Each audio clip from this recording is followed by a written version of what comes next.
Today's episode is sponsored in part by MindMeister, my favorite online collaboration tool for brainstorming, organizing your thoughts, creating presentations, and so much more. MindMeister is the world-leading mind mapping solution with over 7 million users, including SAP, Oracle, CNN, Philips, and Vodafone, and has been recommended by the New York Times, Forbes magazine, Zapier, Lifehacker, Entrepreneur, CIO, Business Insider, and of course, the PM for the Masses podcast. You can get 10% off any paid plan by using my special discount code MASSES, MASSES, MASSES. You can go to mindmeister.com to get started, and don't forget to use the coupon code MASSES at checkout. Project managers, have you ever felt like you should get that promotion or a better job? Start a business, write that book. Have you ever felt you were made for more but didn't know where to start? Welcome to the PM for the Masses podcast with your host, Caesar Abaid. Learn from the experts, think outside the box, have a voice, network, and be extraordinary. PM for the Masses podcast. Hello, everybody, once again, and welcome. I'm Caesar Abaid, your host, and this show is your regular reminder that your career matters more than your job, and that your life is a project and you are the manager. Whether you work for a company or just for yourself, your job stability is really just your ability to land your next gig. So, join me in practicing intentional, planned, and value-adding relevance, starting right now. And today, my friends, I bring you back my dear friend Elizabeth Harrin. And we're going to talk about acing that project management job interview. Elizabeth Harrin has over 20 years experience in leading IT, business change, and process improvement projects in the UK and France across financial services and healthcare. She's a mentor and the author of 6 books. Elizabeth runs a company providing copywriting services to project-related businesses. Elizabeth is the award-winning blogger behind Girls Guide to PM, and you can find Elizabeth on Twitter at Girls Guide to PM. Good afternoon, Elizabeth. How are you? I'm very well, thank you. How are you? I'm doing better now. It's been too long since we last talked. It has been a while, hasn't it? Mm-hmm. I don't want to think about how long it's been, actually. It just shows that we've been doing these things for quite some time. Yeah, I know. And, it's still like last year I was in London, and, back when we traveled, we used to do that. And yes. We try to connect and we couldn't make it work. But so, yeah, we've been, I don't know, like the first time you've been on the podcast was, 5 years ago, 6 years ago. I don't even know. It's been I'm sure one of your eagle-eyed listeners will find out I'm sure, yeah. and let us know. But yes, it does feel like your podcast has been going for so long and you've interviewed so many fantastic people in project management. But it's just, I'm very happy to be back again. Thank you for having me. That's awesome. And it's interesting because I don't know if you listen to podcasts, but I do. And usually I find the show that I want and I subscribe to it and I just listen to the episodes as they get published. But I do get a lot of people who write me saying that they found the podcast and they went back to the beginning and they're listening from episode 1. A lot of people do that. Wow. And and that's, my interview with you, or 1 or 2 that we did, 3 maybe, I don't know. They keep getting more listeners, so that's great. Hopefully what we talked about back then still makes sense today. I don't know. We'll have to go back and listen. Okay, so we're talking today about doing well in a job interview for project management. And what triggered this is I got I'm on your mailing list, and I got an email from you promoting this new material that you have to help folks do well in these interviews. And I thought, this is fantastic. This is really timely. Right now, there's a lot of movement in the job market because of COVID. People are actually leaving jobs, but other companies are doing really well and they're hiring. Mm-hmm. So there is a lot of shifting there. So I think it's very timely to talk about this because there might be people listening right now. They have an interview tomorrow, for example, or next week, and this will give them some good resources. And also, I asked you to send me a preview of the resource, and I went through it. And it's great, as everything that comes from you. Oh, thank you. Yes. So let's talk about that. So we're not going to talk today exactly how to get an interview. Let's say you are already at that point and you do have resources on how to get to that point, and we can cover that as well. But let's say you do get an interview and it's let's say it's in a week, right? And now it's a great company and you're panicking a little bit. So what is let's say the first thing that you should do? Well, I think the first thing to do is to not panic because interviewers are just humans, just like us. So, and you're going to go into the interview and do the best you can if you put some preparation in. So you just have to focus on the positive things and the things that you can control, because there's quite a lot about interviews that you can't control. But for me, there's 3 steps really to interview success. And that starts with preparing, doing your preparation. And then you have to do some research so you know exactly what you're walking into. That will help you feel more confident as well. And then practice. So prepare, research, practice. Because even if you're practicing only to yourself in front of a mirror, saying the words out loud once to yourself or more than once will help you remember them when you come to sit in the interview. And you don't want to be able to parrot things back, and you want to be able to think on your feet and be flexible, but it will help you remember those core things that you want to talk about. So prepare. What are the 3 things again? Prepare, research, and then practice. And practice. Okay. So that's I have more questions now. How do you prepare? Like, so let's say it's a job interview and it's not within your own company, right? So you're applying for another job with a different company and you're not familiar with them. Maybe you know what the product they create or the service they provide, but you don't know much about the internals and how they manage projects, for example. How do you prepare for an interview like that? Well, when I talk about preparing, I'm really thinking why you're a perfect fit for the job. So think about what attracted you to the job interview, to the job advert in the first place. Why does it fit your skills? Why am I the right person? And why should they hire me? So it's about preparing yourself mentally, I suppose, but also thinking, what is it about this firm that makes it right for me? So you can look back at performance appraisals, you can look back at what people have said about you on LinkedIn, and think about, why is it that you want the job? And the point of doing that is really so that you're clear on your motivation. So you're not thinking, I'm just going for this job for interview practice. I don't think I'm going to get it.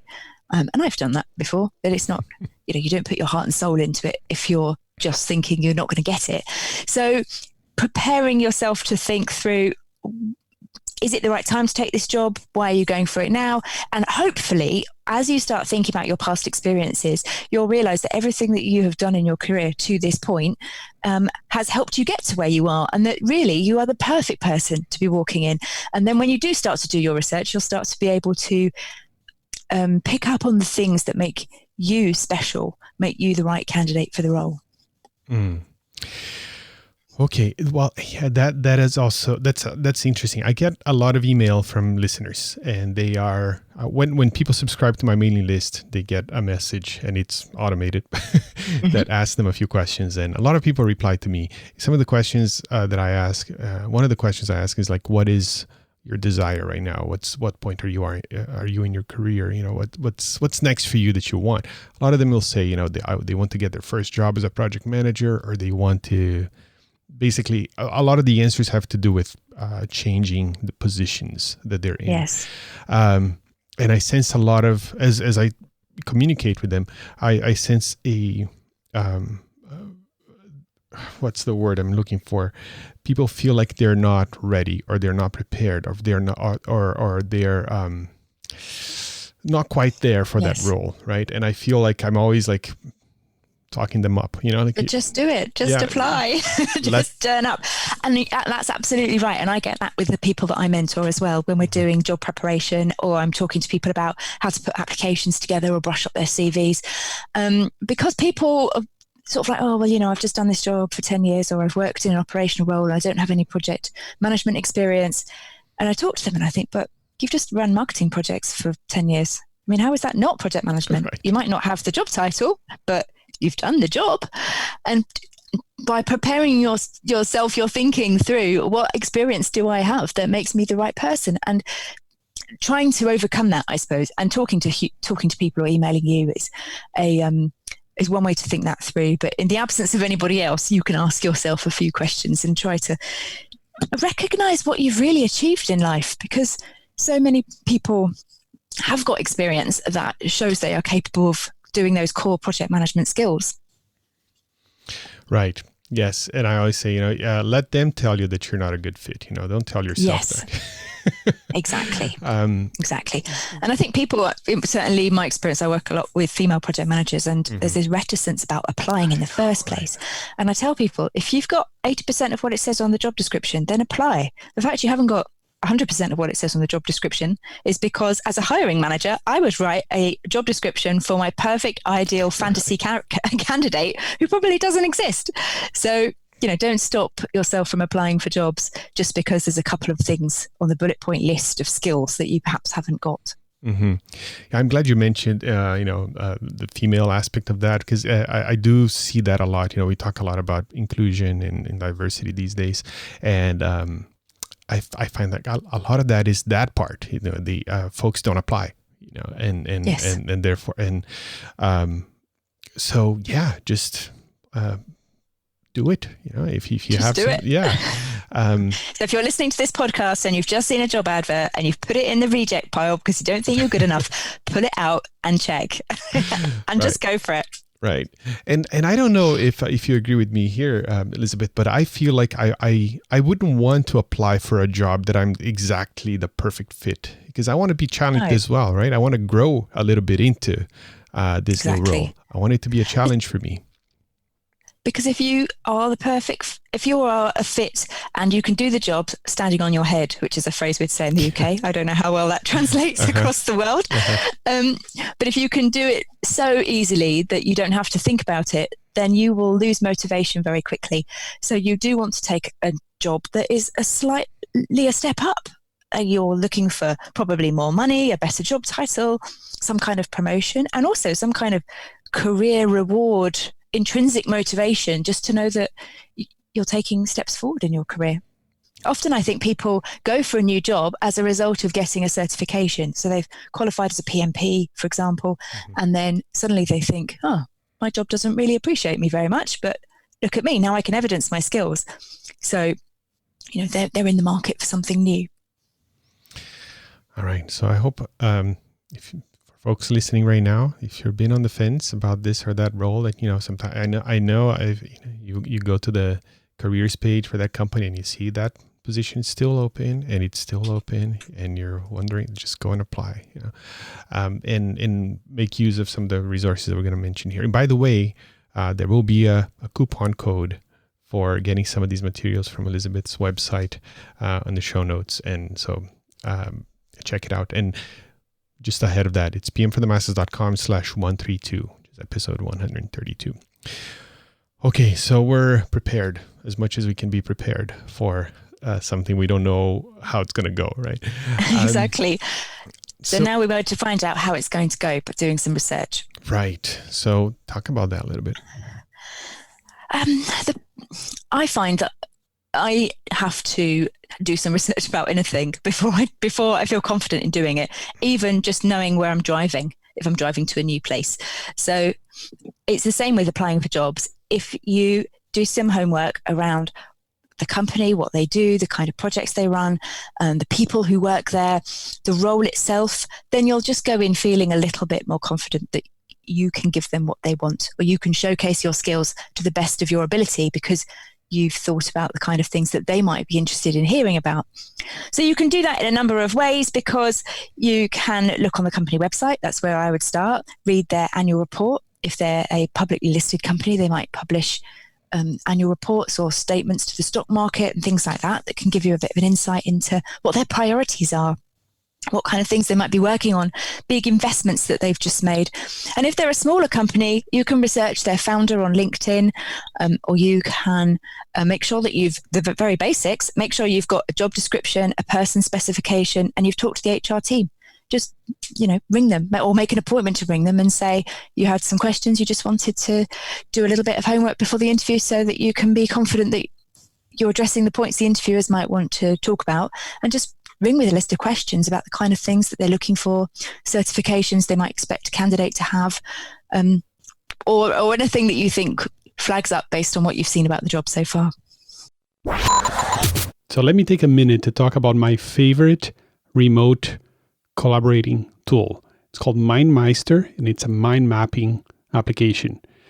MindMeister is a completely web-based mind mapping software that runs in any standard web browser.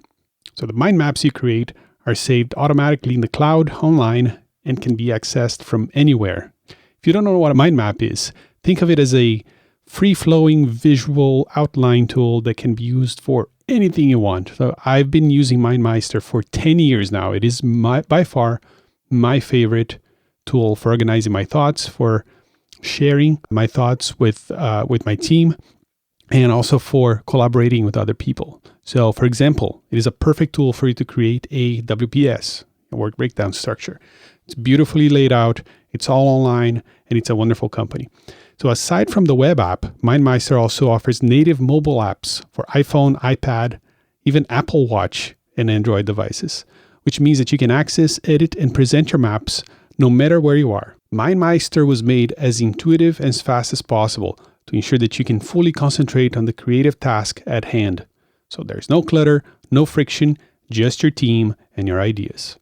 And speaking of teams, unlike traditional mind mapping tools, MindMeister lets you brainstorm in real time with an unlimited number of users. So I do this all the time. I'll brainstorm something by myself using a mind map, and then I share that with my coworkers who are far away, and they hop in and they help me out with brainstorming and moving things around. It's really cool. And MindMeister has a special code that will give you a 10% discount for my audience. If you go to pmforthemasses.com/mindmap, pmforthemasses.com/mindmap, if you sign up for any of the paid accounts, you can put in the code MASSES, as in PM for the Masses, so MASSES, and you'll get 10% off.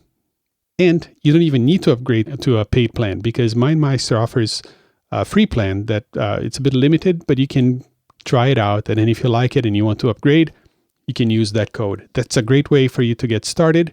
And if you do upgrade, it's a great way to support this podcast. And also, you will let them know, the folks at MindMeister, that you heard about MindMeister here on the PM for the Masses podcast. So again, pmforthemasses.com/mindmap and enter the code MASSES for 10% off. Now back to the show. And what are some, specifically for the project management role, are there some, because, you do get, let's say the annual report, or you can find, a public information in terms of, their books and financial numbers and things like that. What are some of the areas that, because there's a lot of material, that's what I'm trying to get. If you're going for a role, a project management role in an organization, what are kind of the, some of the aspects of the company that would make more sense to take deep dives into? I would be interested in the organization structure and where project management fits.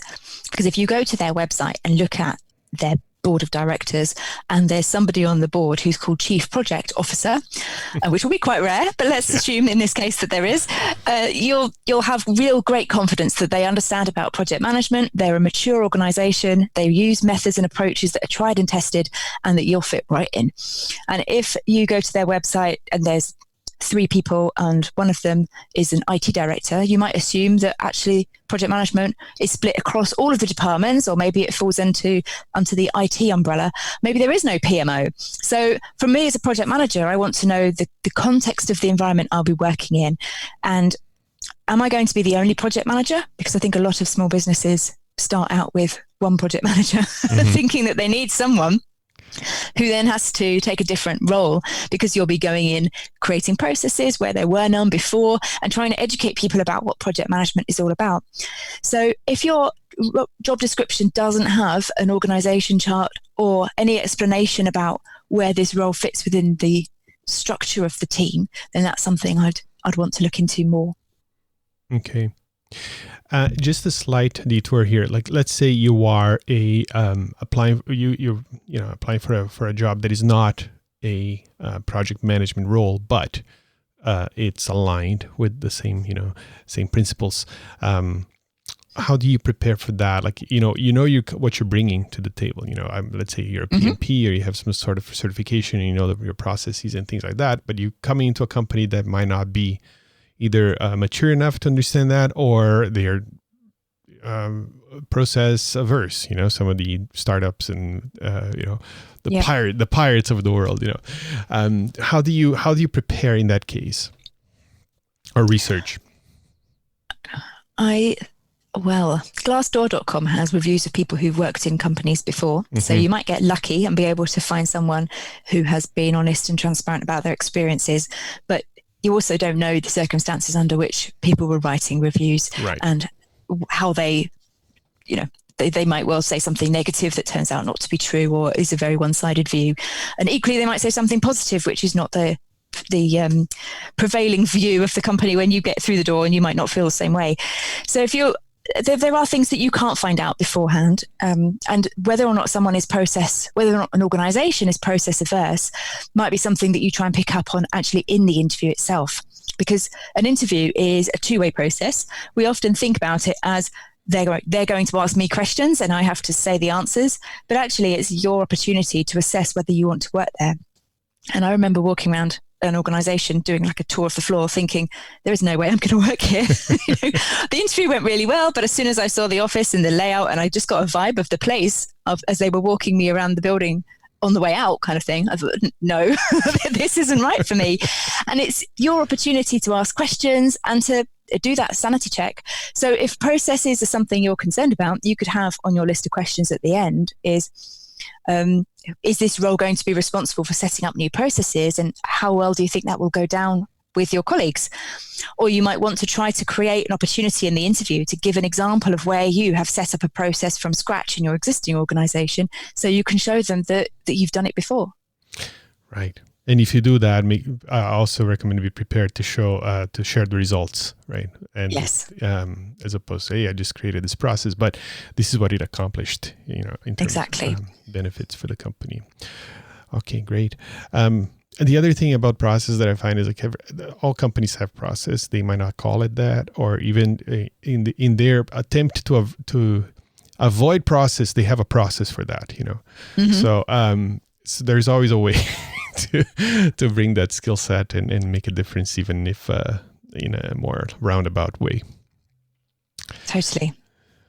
Oh, wow. And that's something you'll pick up from the job description as well, because if you're reading through and it says looking for a PMP certified candidate with experience of earned value management, be able to create Gantt charts and present to executives about high-level project milestones, blah, blah, blah, then you've got an idea that they've either copied and pasted it off of somebody else's job description, or they know what these terms mean.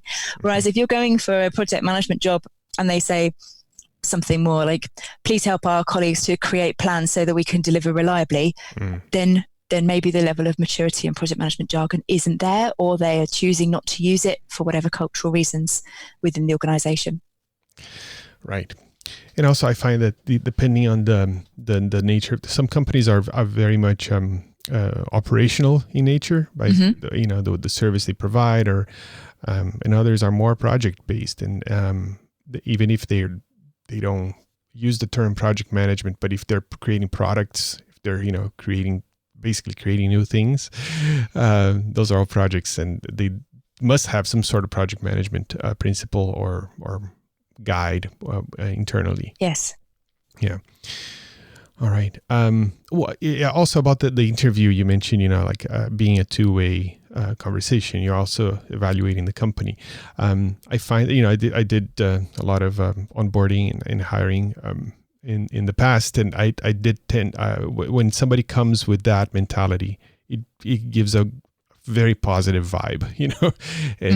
You come across as confident, as knowing your role, knowing what you can offer, and also evaluating the company. So you're not like, oh, please give me this job. Exactly. But you don't have that air of desperation. Just right. Hire me. I'm fantastic. I'll do anything you want. Just give me the job. And I'll say yes to anything. Yes, it definitely makes you come across as more professional, more choosy, and they almost have to win you. Yes. Yeah. You don't want to be standoffish and be too difficult. You don't want to play too hard to get. But on the other hand, people, it looks odd on a CV if you jump between jobs every 12 months. I know in the current marketplace, there's a lot of people who are furloughed or who've lost their jobs as a result of the world situation that we're in, for people listening in real time, as it were.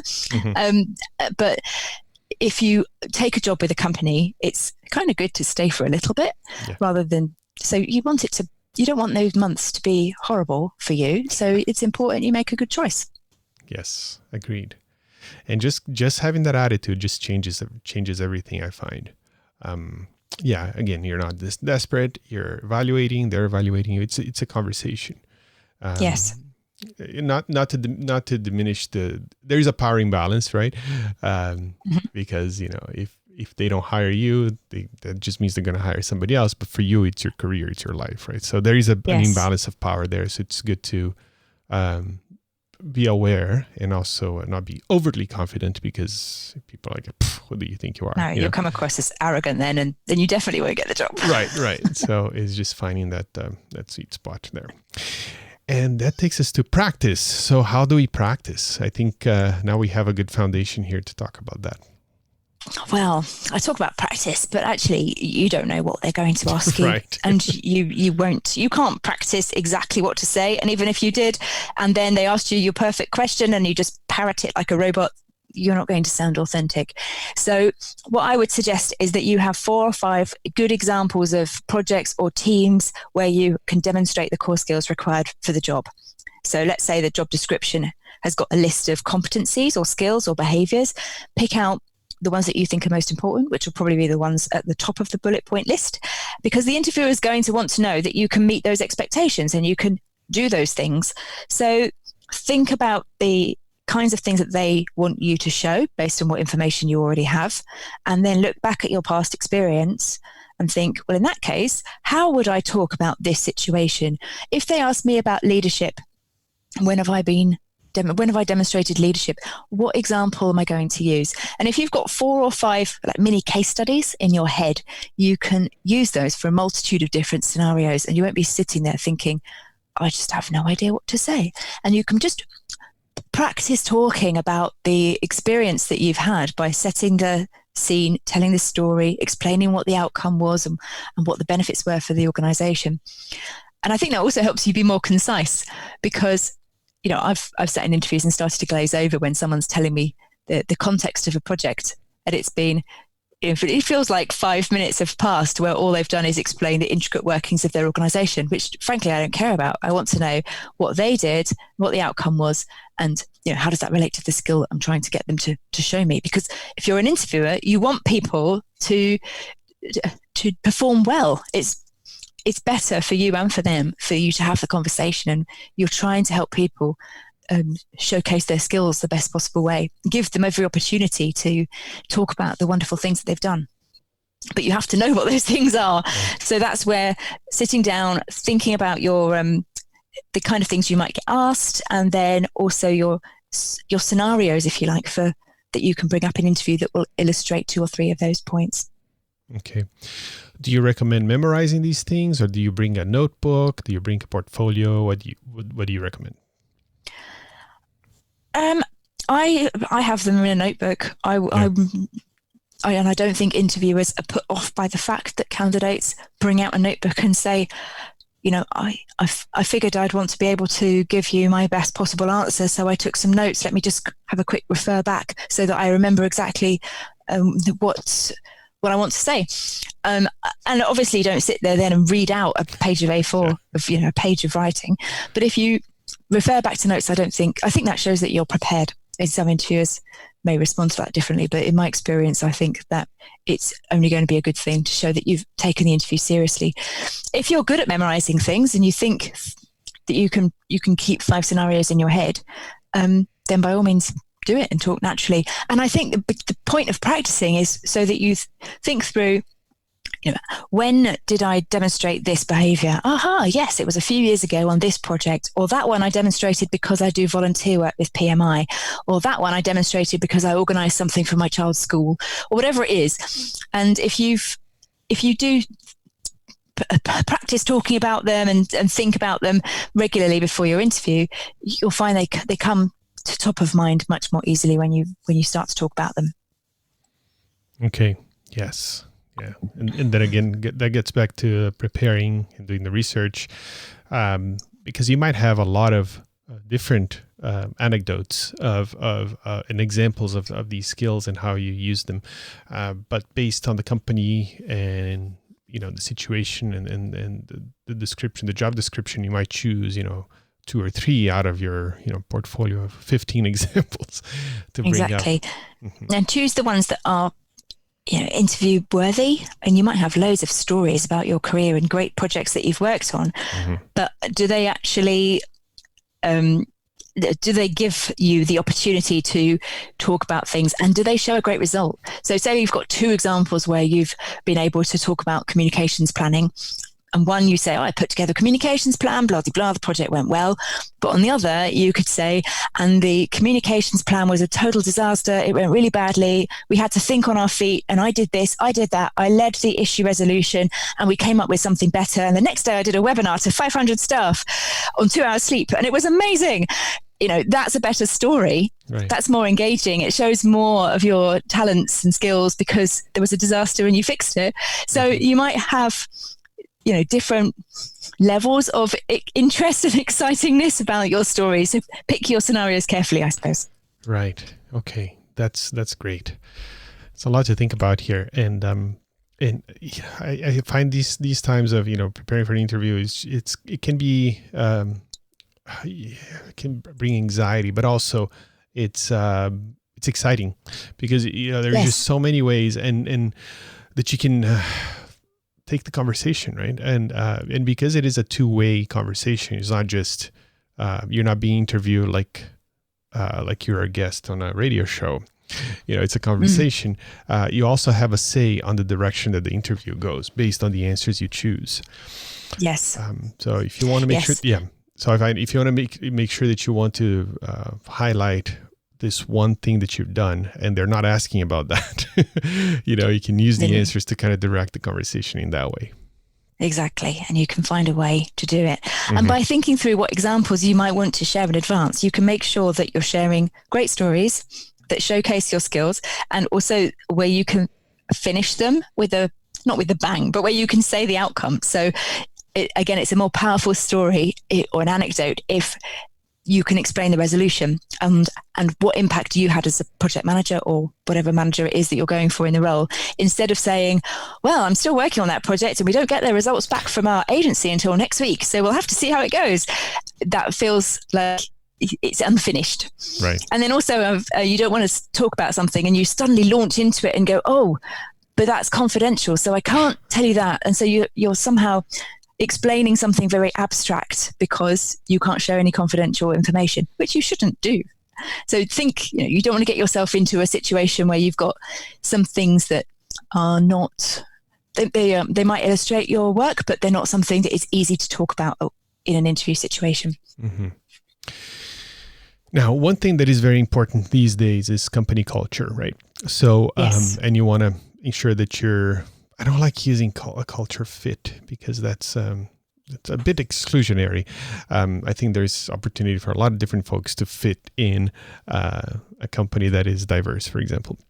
But how can you, without coming out and asking, what is your company culture? Because the answer is going to be some platitude or something very positive, of course. Mm-hmm. Is there a way to ask questions that will tease out some answers that will tell you, okay, this company is...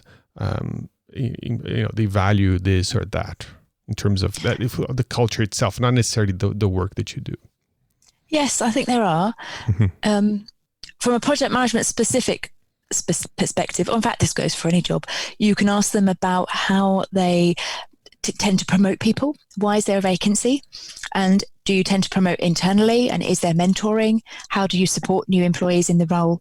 That all of that sounds very generic as a question. It's not controversial at all, and yet they'll give you some information about, yes, we promote from within, we send all our staff on a 2-day onboarding course, or you'll get a sense of the culture by the responses that you get.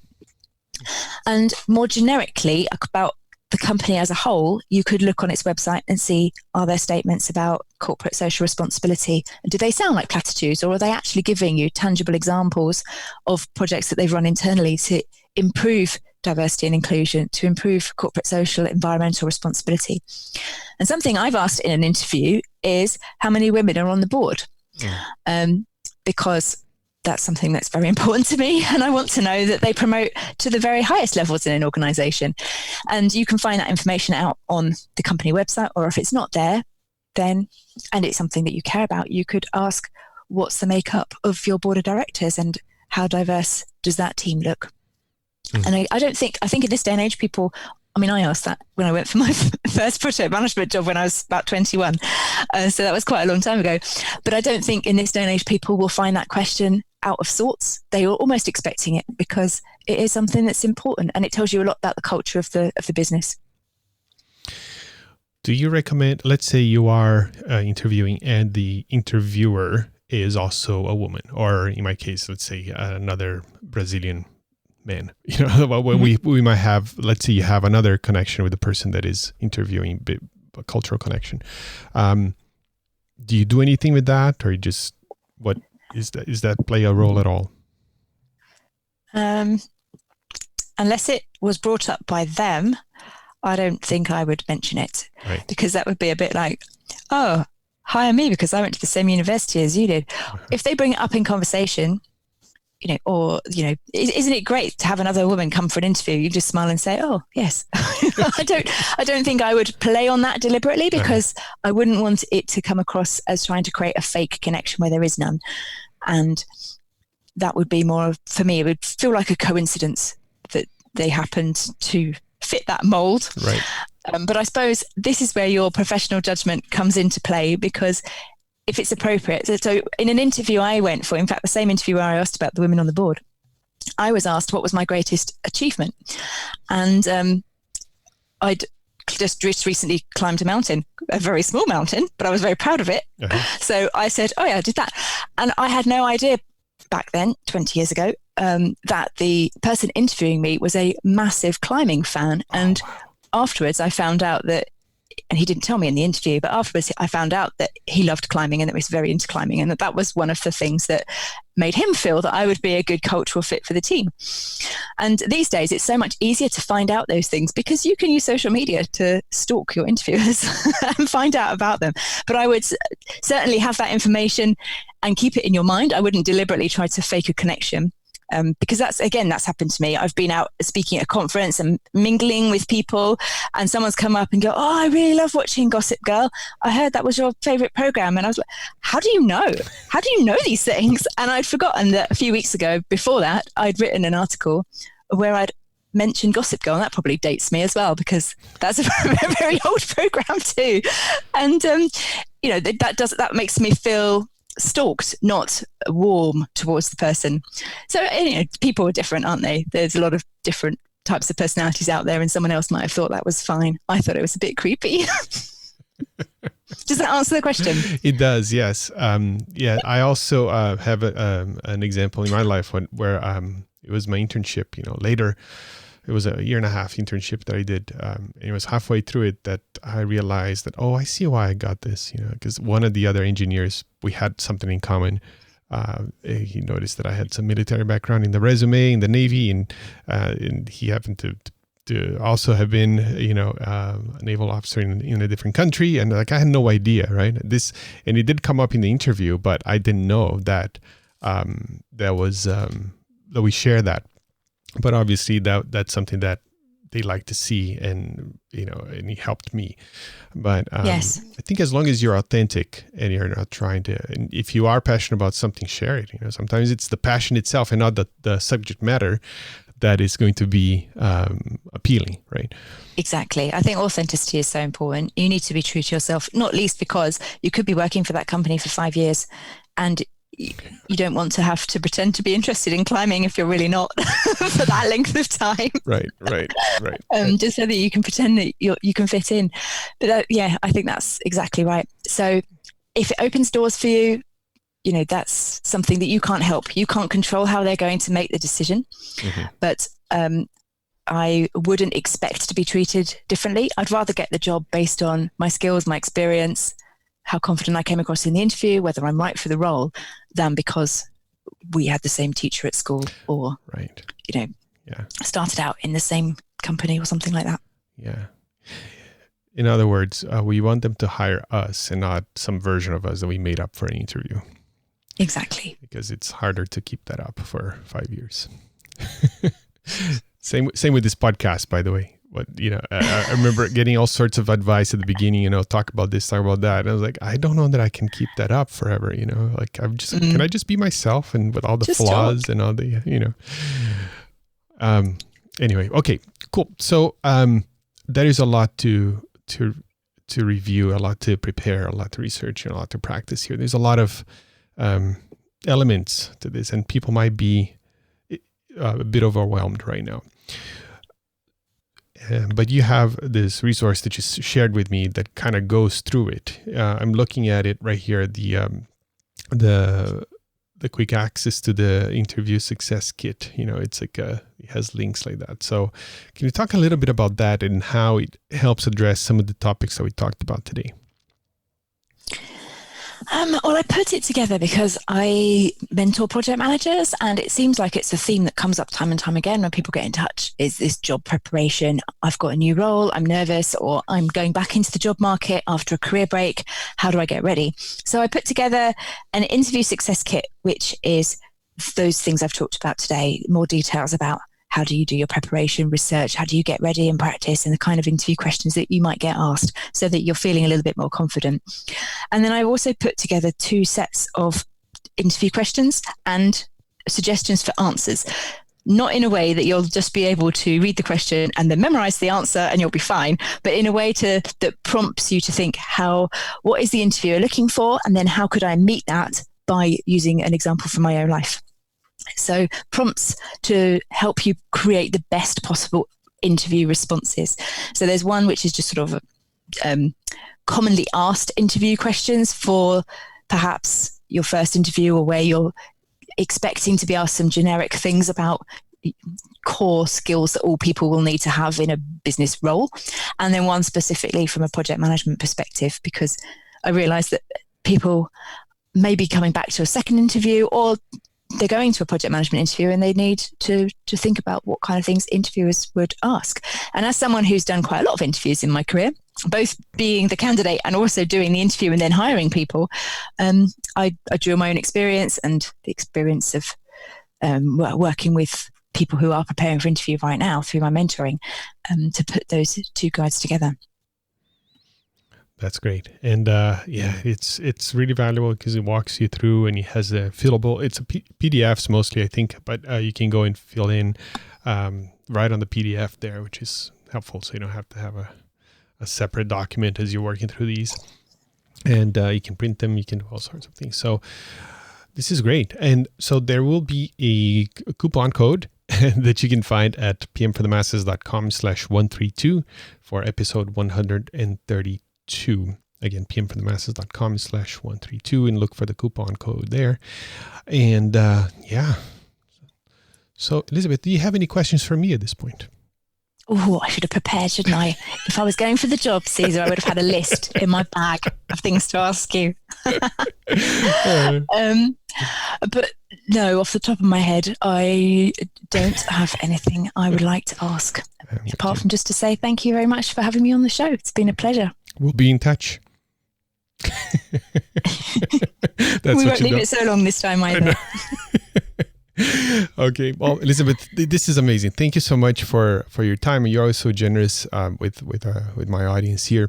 And this is a great resource. I'm going to add this to the show notes. I'm also going to add to my resource page on pmforthemasses.com. I have a very limited number of resources there that I share in that page. And by the way, if you haven't been there yet, it's pmforthemasses.com/resources. This is going to make the list. And I'm honored. Yeah, I mean, you should be. It's great. Not that you should be honored. I didn't mean it that way. I meant that it's well deserved. It's well put together. The design is great. So it's very helpful. So again, pmforthemasses.com/132. And Elizabeth, thank you so much once again. Thank you for listening to the PM for the Masses podcast. Tune in next week for more great ideas on how to manage your projects better and truly stand out in your industry. PMforthemasses.com